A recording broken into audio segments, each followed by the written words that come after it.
मृदा मृदा मिट्टी सबसे महत्वपूर्ण प्राकृतिक संसाधनों में से एक है। यह पादपों की जड़ों को दृढ़ता से थामे रखकर तथा उन्हें जल और पोषक तत्वों की आपूर्ति करके उनकी वृद्धि में सहायता करती है। यह अनेक जीवों का आवास है। कृषि के लिए मृदा अनिवार्य है। कृषि हम सभी को भोजन, कपड़ा और आश्रय प्रदान करती है। अतः मृदा हमारे जीवन का अभिन्न भाग है। पहली वर्षा के बाद मृदा की सौंधी गंध सदैव ताजगी भर देती है। मृदा जीवन से भरपूर है। वर्षा ऋतु में एक दिन पहेली और बूझों ने मृदा में से एक केंचुआ को बाहर आते देखा। पहेली ने सोचा कि क्या मृदा के अंदर और भी जीव रहते हैं। आइए हम पता लगाते हैं। क्रियाकलाप 9.1 विभिन्न स्थानों से मृदा के कुछ नमूने एकत्र कीजिए और उनको ध्यानपूर्वक देखिए। चित्र 9.1 में मृदा नमूने को एकत्र करते बच्चे। इसके लिए आप हैंडलेस आवर्धक लेंस का उपयोग कर सकते हैं। प्रत्येक नमूने का ध्यानपूर्वक निरीक्षण कर अपने परीक्षणों के बारे में अपने मित्रों से चर्चा कीजिए। क्या आपके मित्रों द्वारा एकत्रित किए गए नमूनों जैसे ही हैं? बूझो और पहेली ने अनेक प्रकार से मृदा का उपयोग किया। उन्हें उसमें खेलना पसंद है। यह वाकई बहुत मनोरंजक है। मृदा के उपयोग की एक सूची बनाइए। सारणी 9.1 में मृदा का स्रोत, पादप, जंतु, कोई अन्य परीक्षण। बगीचे की मृदा, घास, चींटी, सड़क किनारे की मृदा, ऐसे स्थान की मृदा जहां निर्माण कार्य हो रहा हो। मैं जानना चाहती हूँ कि सड़क के किनारे और बगीचे से एकत्र किए गए नमूनों में मुझे प्लास्टिक की वस्तुओं और पॉलीथीन की थैलियों के कुछ टुकड़े क्यों मिले थे? पॉलीथीन की थैलियों और प्लास्टिक मृदा को प्रदूषित करते हैं। ये मृदा में रहने वाले जीवों को भी हानि पहुंचाते हैं। इसीलिए पॉलीथीन की थैलियों और प्लास्टिक की वस्तुओं के उपयोग पर प्रतिबंध की मांग की जा रही है। अनेक प्रकार के अपशिष्ट पदार्थ, रसायन तथा कीड़ानाशी मृदा को प्रदूषित करते हैं। ऐसे अपशिष्ट पदार्थों और रसायनों को मृदा में निर्मुक्त करने से पहले उन्हें उपचारित किया जाना चाहिए। कीड़ानाशियों का उपयोग कम से कम किया जाना चाहिए। मैंने हाट बाजार में मिट्टी के बने हुए बर्तनों व खिलौनों को देखा है। मृदा परिच्छेदिक प्रोफाइल मृदा अनेक परतों की बनी होती है। यह जानने के लिए कि ये परत किस प्रकार व्यवस्थित रहती हैं, आप निम्नलिखित क्रियाकलाप करें। क्रियाकलाप 9.2 थोड़ी सी मृदा लीजिए। ढेलों को अपने हाथों से तोड़कर उनका चूर्ण बना लीजिए। अब 3/4 जल से भरा कांच का एक गिलास लीजिए और उसमें मुट्ठी भर मृदा मिला दीजिए। इसे किसी छड़ से अच्छी हिलाइए जिससे मृदा पानी में मिल जाए। अब इसे कुछ देर के लिए ऐसे ही रखा रहने दीजिए। चित्र 9.2 कुछ समय के बाद गिलास के पानी को देखिए और निम्नलिखित प्रश्नों के उत्तर दीजिए। ऊपर ह्यूमस, उसके बाद जल, मृत्तिका, उसके बाद बालू, उसके बाद बंजरी मृदा की परतें होती हैं। क्या आपको कांच के गिलास में विभिन्न अमाप साइज के कणों की परतें दिखाई देती हैं? इन परतों को दर्शाते हुए एक चित्र बनाइए। क्या जल में कुछ मृत सोस तैरते दिखाई दे रहे हैं? मृदा में उपस्थित सड़े गले जैव पदार्थ ह्यूमस कहलाते हैं। आप शायद जानते होंगे कि पवन, जल और जलवायु की क्रिया से शैलों, चट्टानों के टूटने पर मृदा का निर्माण होता है। यह प्रक्रम अपक्षय कहलाता है। किसी मृदा की प्राकृतिक उन शैलों पर निर्भर करती है जिनसे इनका निर्माण हुआ है और यह उन वनस्पतियों की किस्मों पर भी निर्भर करती हैं जो इसमें उगते हैं। मृदा की विभिन्न परतों से गुजरती हुई ऊर्ध्वाधर काट मृदा परिच्छेदिका कहलाती है। प्रत्येक परत स्पर्श, गठन, रंग, गहराई और रासायनिक संगठन में भिन्न होती हैं। ये परतें सस्तर स्थितियां कहलाती हैं। चित्र 9.3 ए सस्तर स्थितियां, बी सस्तर स्थितियां, सी सस्तर स्थितियां और आधार शैल मृदा परिच्छेदिका हम सामान्यतः मृदा की सबसे ऊपरी शीर्ष परत को देखते हैं, उसके नीचे वाली परतों को नहीं। यदि हम हाल ही में खोदी गई खाई के पार्श्व भाग को देखें तो हमें मृदा की भीतरी परतें भी दिखाई देती हैं। ऐसी स्थिति में हम उस स्थान के मृदा परिच्छेदिका का परीक्षण कर सकते हैं। मृदा परिच्छेदिका को कुएं की खुदाई करते समय अथवा किसी इमारत की नींव खोदते समय भी देखा जा सकता है। इसे पहाड़ों पर, सड़कों के किनारे अथवा नदियों के खड़े किनारों पर भी देखा जा सकता है। सबसे ऊपर वाली सस्तर स्थिति सामान्यतः गहरे रंग की होती है, क्योंकि यह ह्यूमस और खनिजों से समृद्ध होती है। ह्यूमस मृदा को उर्वर बनाता है और पादपों को पोषण प्रदान करता है। यह परत सामान्यतः मृदु, सरंध और अधिक जल को धारण करने वाली होती है। इसे शीर्ष मृदा अथवा ये सस्तर स्थिति कहते हैं। शीर्ष मृदा कृमियों, कृंतकों, छछूंदरों और भृंगुओं जैसे अनेक जीवों की आवास आश्रय प्रदान करती है। छोटे पादपों की जड़ें पूरी तरह से शीर्ष मृदा में ही रहती है। शीर्ष मृदा से नीचे की परत में ह्यूमस कम होती है, लेकिन खनिज अधिक होते हैं। यह परत सामान्यतः अधिक कठोर और अधिक सहन घनी होती है और समस्तर स्थिति या मध्य परत कहलाती है। तीसरी परत सस्तर स्थिति कहलाती है, जो दरारों और विद्रोयुक्तियों शैलों के छोटे ढेरों की बनी होती है। इस परत के नीचे आधार शैल होता है जो कठोर होता है और इसे फावड़े से खोदना कठिन होता है। मृदा के प्रकार, जैसा कि आप जानते हैं कि शैलों के अपक्षय से विभिन्न पदार्थों के छोटे छोटे कण निर्मित होते हैं। इनमें बालू और चिकनी मिट्टी, क्ले सम्मिलित है। किसी मृदा में बालू की चिकनी मिट्टी का अनुपात उस मूल शैल पर निर्भर करता है जिससे उसके कण बनते हैं। शैल कणों और ह्यूमस का मिश्रण मृदा कहलाता है। जीवाणु जैसे बैक्टीरिया, पादप मूल और केंचुआ जैसे जीव भी मृदा के महत्वपूर्ण अंग होते हैं। मृदा को उसमें पाए जाने वाले विभिन्न अमाप साइज के कणों के अनुपात के आधार पर वर्गीकृत किया जाता है।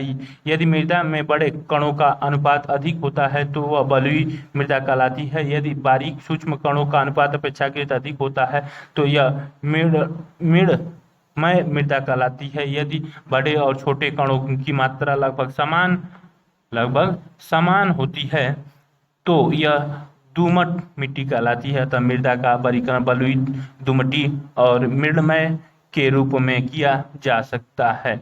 मृदा में कणों के अमाप का उसके गुणों पर बहुत महत्वपूर्ण प्रभाव होता है। बालू के कण अपेक्षाकृत बड़े होते हैं। ये आसानी से एक दूसरे से जुड़े नहीं पाते हैं, अतः इनके बीच में काफी रिक्त स्थान होते हैं। ये स्थान वायु से भरे रहते हैं, अतः हम कह सकते हैं कि बालू सुवातित होती है। बालू के कणों के बीच के स्थान में से जल की निकासी तेजी से हो जाती है, अतः बलुई मृदा हल्की, सुवातित और शुष्क होती है।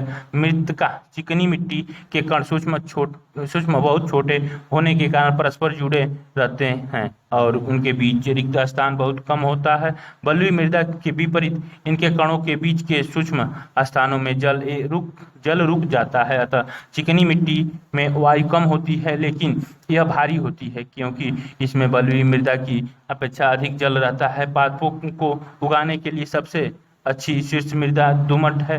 दोमटी मृदा बालू, चिकनी मिट्टी और गाद नामक एक अन्य प्रकार के मृदा कणों का मिश्रण होती है।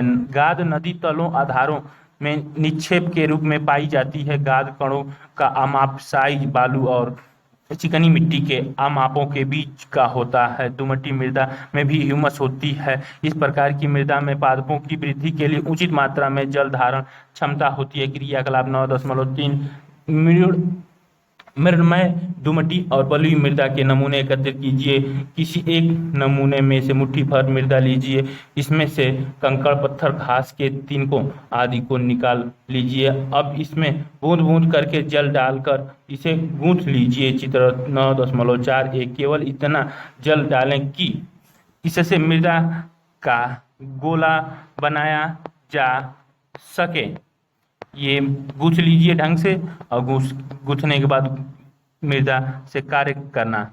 चित्र 9.4 बी, लेकिन ध्यान रहे कि यह चिपचिपा नहीं होना चाहिए। मृदा से गोला बनाने का चित्र 9.4 सी प्रयास करें। किसी समतल सतह पर इस गोले को एक बेलन के रूप में बेल लें। चित्र 9.4 डी, इस बेलन से छल्ला बनाने का प्रयास कीजिए। चित्र 9.4 ई, इस क्रियाकलाप को मृदा के अन्य नमूनों के साथ दोहराइए। कोई मृदा किस प्रकार की है, क्या इसका निर्णय इस आधार पर किया जा सकता है कि उससे मनचाही आकृति बनाना कितना सुविधाजनक है। मैं जानना चाहता हूं कि मटका और सुराही बनाने के लिए किस प्रकार की मृदा का उपयोग किया जाना चाहिए। क्या आप बता सकते हैं कि किस प्रकार की मृदा बर्तन, खिलौने और मूर्तियां आदि बनाने के लिए सबसे उपयुक्त होती हैं। मृदा के गुण। आपने मृदा के कुछ उपयोगों की सूची बनाई है। आइए अब हम मृदा के गुणों को जानने के लिए कुछ क्रियाकलाप करें। मृदा में जल अंतःस्रावण दर बूझो और पहेली ने 50 सेंटीमीटर इंटू 50 सेंटीमीटर माप के 2 वर्ग अंकित किए, जिनमें से एक उनके घर के फर्श पर और दूसरा कच्ची सड़क पर बना था। उन्होंने 2 समान माप की बोतलों को पानी से भर लिया। उन्होंने एक ही समय पर दोनों वर्गों स्थानों पर एक एक बोतल पानी डाल दिया। उन्होंने देखा कि फर्श पर गिरा पानी वर्ग की सीमा के बाहर बह गया और अवशोषित नहीं हो पाया, जबकि कच्ची सड़क पर डाला गया पानी अवशोषित हो गया। बूझो को आश्चर्य है कि दोनों वर्गों में पानी के अवशोषण में अंतर क्यों था। आइए इसे समझने के लिए अब हम एक क्रियाकलाप करते हैं। क्रियाकलाप 9.4। इस क्रियाकलाप के लिए कक्षा के सभी छात्र 3 समूह या दल बना लें। दलों के नाम ए, बी और सी रख सकते हैं। आपको यह मालूम करना है कि किसी दिए गए स्थान पर पानी कितनी तेजी से मृदा में से नीचे चला जाता है। आपको एक खोखले बेलन अथवा पाइप की आवश्यकता होगी। यह सुनिश्चित कर लें कि प्रत्येक दल समान व्यास के पाइपों का उपयोग करे। ऐसे पाइप प्राप्त करने के लिए दिए गए कुछ सुझावों पर विचार कर सकते हैं। यदि संभव हो तो एक आमाप के 3 छोटे टीन के डिब्बे लेकर उनकी तली को काट लें। यदि पीवीसी पाइप लगभग 5 सेंटीमीटर व्यास का उपलब्ध हो तो उसके 20 सेंटीमीटर लंबे टुकड़े काट लें और उनका उपयोग करें। अंतःस्रावण दर को मापना। जिस स्थान से आप मृदा एकत्रित करें वहां पाइप को लगभग 2 सेंटीमीटर गहराई तक धंसा कर लगा दें। चित्र 9.5 पाइप में धीमे धीमे 200 ml जल डालिए। 200 ml जल को मापने के लिए आप किसी भी 200 ml की खाली बोतल का उपयोग कर सकते हैं। उस समय को नोट कर लें जब आपने जल डालना आरंभ किया था। जब सारा जल भूमि द्वारा अवशोषित अर्थात अंतःस्रावित हो जाए और पाइप खाली हो जाए तो पुनः समय नोट करिए। यह ध्यान रखें कि पाइप में डालते समय पानी न तो छलके और न ही पाइप के बाहर गिरे। 200 ml जल के मृदा में अंतःस्रावित होने में लगने वाला समय के आधार पर अंतःस्रावण दर की गणना निम्न सूत्र के द्वारा कीजिए। अंतःस्रावण दर ml पर मिनट बराबर जल की मात्रा ml बटे अंतःस्रावण अवधि मिनट में। उदाहरण के लिए मान लीजिए किसी नमूने को 200 ml जल के अंतःस्रावण में 20 मिनट लगते हैं, तो अंतःस्रावण की दर बराबर 200 ml डिवाइडेड बाई 20 मिनट यानी 10 ml पर मिनट। आपने दल द्वारा लिए गए मृदा के नमूने में अंतःस्रावण की दर की गणना कीजिए। अपने निष्कर्षों की तुलना अन्य दलों के मृदा के नमूने का अंतःस्रावण दर से कीजिए। मृदा के नमूनों का अंतःस्रावण दर के बढ़ते क्रम में व्यवस्थित करिए। मृदा में नमी। क्या आप कभी ग्रीष्मकाल में किसी गर्म दिनों की दोपहर में किसी खेत अथवा खुले मैदान से होकर गुजरे हैं? संभवतः आपने देखा होगा कि जमीन के ऊपर की वाई कप डिप हो रही है, अर्थात ऐसा दिखता है जैसे गर्म वायु वैसे ही ऊपर उठ रही है जैसे आग के अलाव से उठती है। ऐसा क्यों होता है? इस क्रियाकलाप द्वारा हम इसका उत्तर जानने का प्रयास करेंगे। क्रियाकलाप 9.5 एक क्वेश्चन नली लीजिए, इसमें 2 चम्मच मिट्टी मिलाइए, इसे कुछ समय तक किसी लौ पर गर्म कीजिए और क्वेश्चन नली का परीक्षण कीजिए। चित्र 9.6 आइए हम देखते हैं कि गर्म करने पर क्या होता है। जल की बूंदें, क्वेश्चन नली, मृदा नमूना, स्टैंड और बर्नर। मृदा में से नमी हटाना, इस तरह मृदा की नमी हटाई जाती है। आपको कहीं जल की बूंद दिखाई देती है? यदि हाँ तो किस स्थान पर? गर्म करने पर मृदा में से जल वाष्पित होकर ऊपर उठता है और क्वेश्चन नली के ऊपरी भाग की अपेक्षाकृत ठंडी भीतरी दीवार पर संघनित हो जाता है। गर्म दिनों में मृदा से जल के वाष्पन के कारण ऊपर उठती जल वाष्प वायु की अपेक्षाकृत सघन बना देती है। इससे सूर्य के प्रकाश के परावर्तन के कारण मृदा के ऊपर की वायु हमें कंपदीप्त प्रतीत होती है। मृदा को गर्म करने के बाद इसे क्वेश्चन नली में से बाहर निकाल लें। इसकी तुलना उस मृदा से करें जिसे गर्म नहीं किया गया हो। दोनों के बीच के अंतर नोट करें। मृदा द्वारा जल का अवशोषण। क्या सभी प्रकार की मृदा समान मात्रा में जल का अवशोषण करती हैं? आइए यह जानने के लिए एक क्रियाकलाप करते हैं। क्रियाकलाप 9.6 प्लास्टिक की एक कीप लीजिए। फिल्टर पत्र अथवा समाचार पत्र के कागज का एक टुकड़ा लेकर इसे मोड़कर चित्र 9.7 के अनुसार कीप में लगा लीजिए। किसी मृदा के शुष्क पाउडर का 50 ग्राम तोलकर उसे कीप में लगाएं। फिल्टर पत्र में डालिए। किसी मापन सिलेंडर में जल लेकर उसकी माप नोट कर लीजिए। अब इस जल को बूंद बूंद करके कीप में रखी मृदा में डालिए। आप इस कार्य के लिए ड्रॉप का उपयोग भी कर सकते हैं। सारा जल एक ही स्थान पर न गिराकर उसे पूरी मृदा पर डालिए। जल डालना तब तक जारी रखिए जब तक वह रिस कर कीप से नीचे गिरना आरंभ न कर दे। मापन सिलेंडर में बचे जल को मापकर उसे आरंभिक माप में से घटा लें, जिससे आपको मृदा द्वारा धारण किए गए जल का आयतन ज्ञात हो जाएगा। अपने परिणामों को नोटबुक में नोट कीजिए। ये रहा dropper, filter paper, keep, beaker. मृदा में जल का अवशोषण। मृदा का द्रव्यमान भार 50 ग्राम। मापन सिलेंडर में जल का आरंभिक आयतन UmL। मापन सिलेंडर में जल का अंतिम आयतन भी ml। तो मृदा द्वारा अवशोषित जल का आयतन U-V ml। तो मृदा द्वारा अवशोषित जल का द्रव्यमान U-V ग्राम। तो 1 ml जल का द्रव्यमान 1 ग्राम के बराबर होता है। तो अवशोषित जल का प्रतिशत U-V डिवाइडेड बाई 50 × 100। इस क्रियाकलाप को मृदा के विभिन्न नमूनों के साथ दोहराइए। क्या आपको सभी नमूनों के लिए समान परिणाम प्राप्त होते हैं? परिणामों पर अपने मित्रों के साथ चर्चा करिए और निम्नलिखित प्रश्नों के उत्तर दीजिए। किस प्रकार की मृदा का अंतःस्रावण दर सबसे अधिक है? किस प्रकार की मृदा का अंतःस्रावण दर सबसे कम है? बूझो ने अपने पड़ोसी से सुना कि वर्षा के 8 से 10 दिनों बाद तालाब अथवा कुएं में जल का स्तर बढ़ जाता है। किस प्रकार की मृदा में जल सबसे कम समय में और सबसे अधिक मात्रा में अंतःस्रावित होकर कुएं तक पहुंचेगा? किस प्रकार की मृदा सबसे अधिक मात्रा में जल धारण करती है और किस प्रकार की मृदा सबसे कम? क्या आप कोई और विधि बता सकते हैं जिससे अधिक वर्षा जल अंतःस्रावित होकर भौम जल तक पहुंच जाए? मृदा और फसलें। भारत के विभिन्न क्षेत्रों में भिन्न भिन्न प्रकार की मृदा पाई जाती हैं। कुछ क्षेत्रों में मृदमय मृदा, कुछ में दुमटी मृदा, जबकि कुछ अन्य क्षेत्रों में बलुई मृदा पाई जाती है। पवन, वर्षा, ताप, प्रकाश और आर्द्रता द्वारा मृदा प्रभावित होती हैं।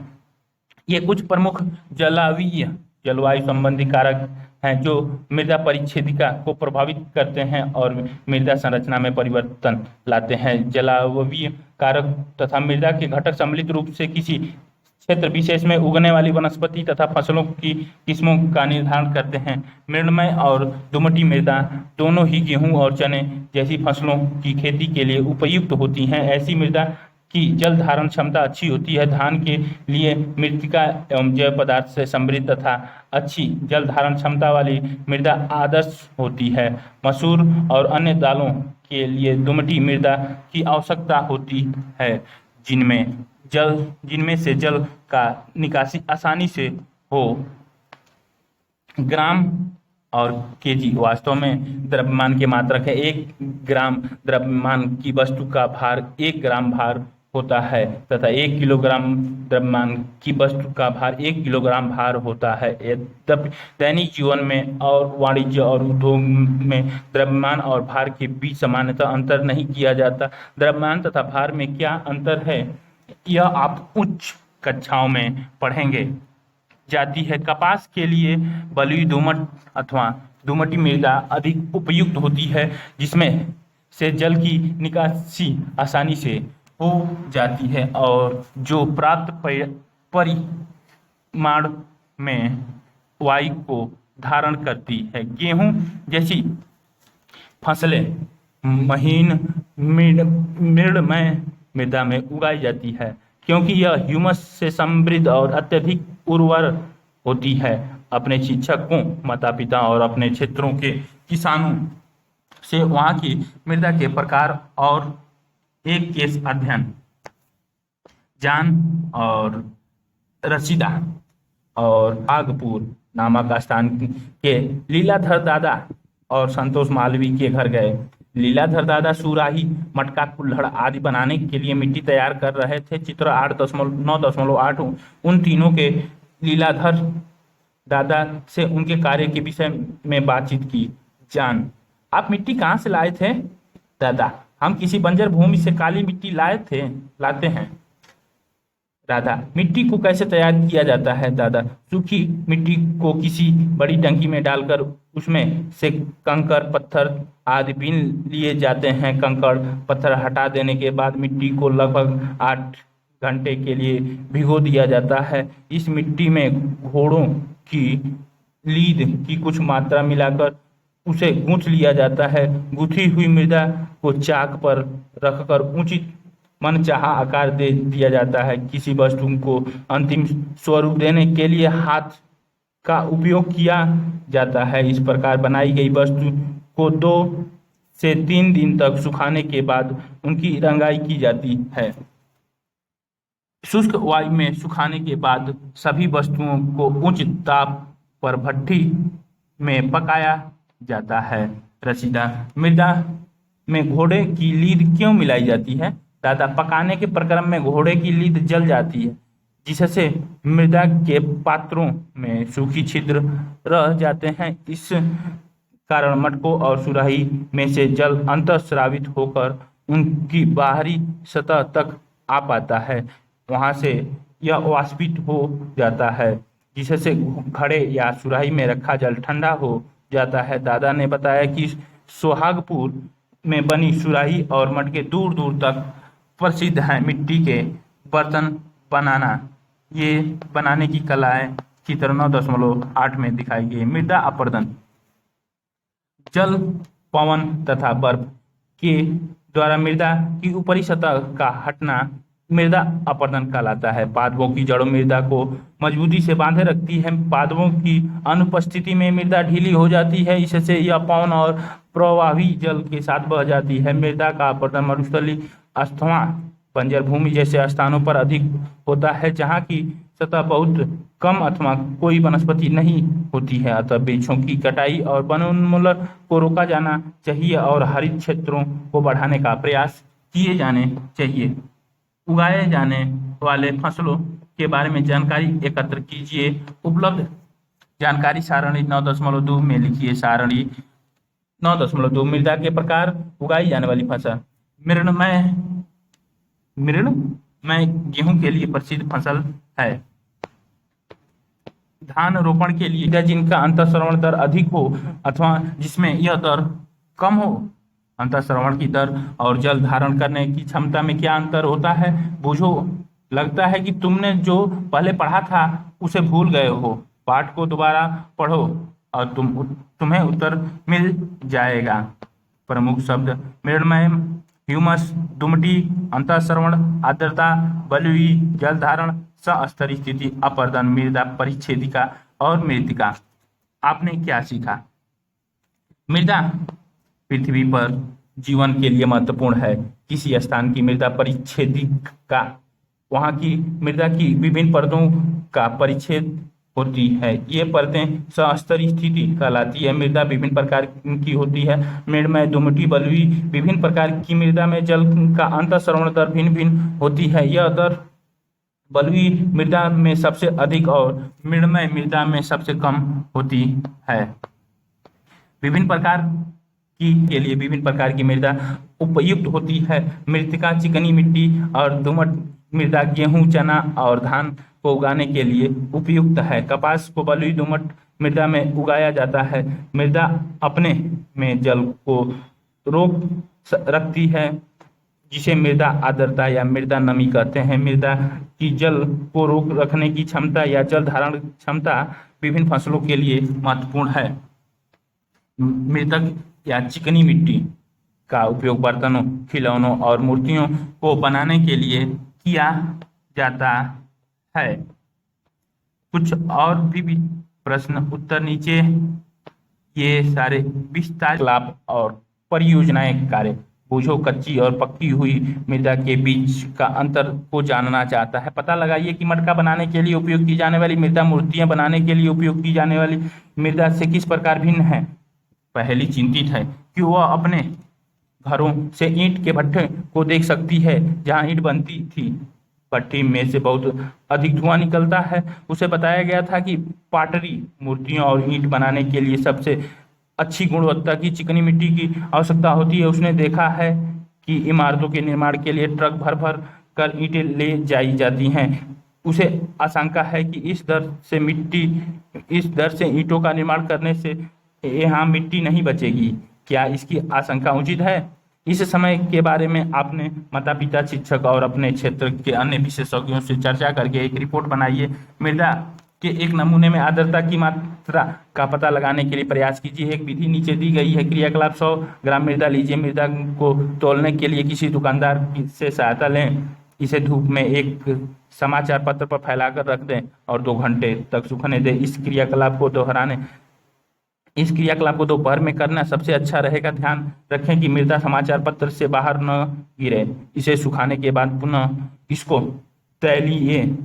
तौलिए। सुखाने से पहले और उसके बाद मृदा के भार में अंतर से आपको 100 ग्राम मृदा में आर्द्रता या नमी की मात्रा मालूम हो जाएगी। इस आर्द्रता की प्रतिशत मात्रा भी कहते हैं। मान लीजिए कि शुष्कन के बाद मृदा के नमूने का भार 10 ग्राम कम हो गया तो मृदा में आर्द्रता का प्रतिशत, आर्द्रता का भार ग्राम डिवाइडेड बाई मृदा के नमूनों का मोल भार ग्राम में इंटू 100। इस उदाहरण में मृदा की आर्द्रता का प्रतिशत 10 गुणे 100/100 यानी 10%। क्या आप जानते हैं उत्तर भारत की अनेक नदियां हिमालय क्षेत्र से निकलकर मैदानी क्षेत्रों की ओर बहती हैं। ये नदियां अपने साथ अनेक प्रकार की पदार्थ लाती हैं, जिनमें गाद, मृत्तिका, चिकनी मिट्टी, बालू और बंजरी सम्मिलित हैं। इन पदार्थों के मिश्रण को जलोढ़ मृदा कहते हैं। उत्तर भारत के मैदानों में नदियां अपने साथ लाई गई जलोढ़ मृदा को निक्षेपित कर देती हैं। यह मृदा बहुत उर्वर होती है। इसी कारण इस क्षेत्र की कृषि उपज भारत की लगभग आधी जनसंख्या को खाद्यान्न उपलब्ध कराती है।